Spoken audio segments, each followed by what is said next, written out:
In today's Insight, we return to Mexico. It's a country notorious for its violence, but it's also famous for the world champion boxers it produces. The cradle of that talent has very often been a Mexico City neighborhood called Tepito.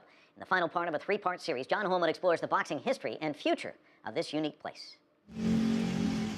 Dawn in Tepito, the roughest neighborhood in Mexico City. As the drug dealers and street gangs are going to bed, Francisco and his brother Brian are starting their working day. They're running towards what they hope will be a different future.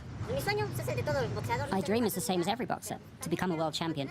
But I also want to maintain myself and my family with this, to survive.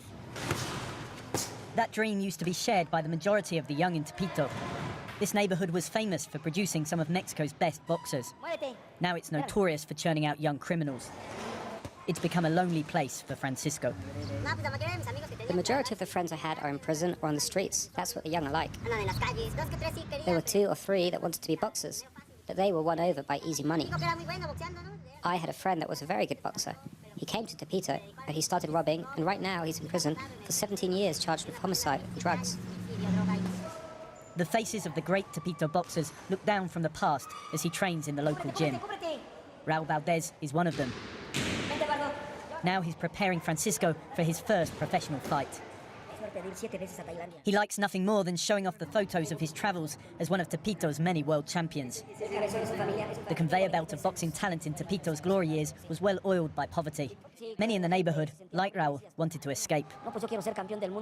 I wanted to be a world champion so my family could get by, and so did many people here. So many people have come from here that when they installed a metro station, they simply put a boxing glove. But as Tepito became a huge black market for goods smuggled in from the US, the young increasingly found there was a less painful way to make good money. What happened to the neighborhood? People began to make money in business, clothes. Everyone started selling and people came here to buy. I started selling jackets myself, and people didn't want to box anymore. There was another way of making money. And when there's money, people think, well, why should I get hit?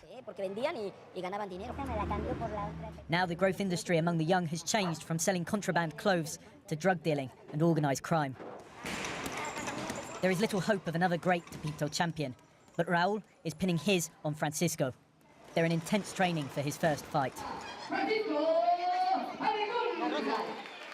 Finally, the night arrives for Francisco's professional debut. Nervous moments for a young man with a lot at stake.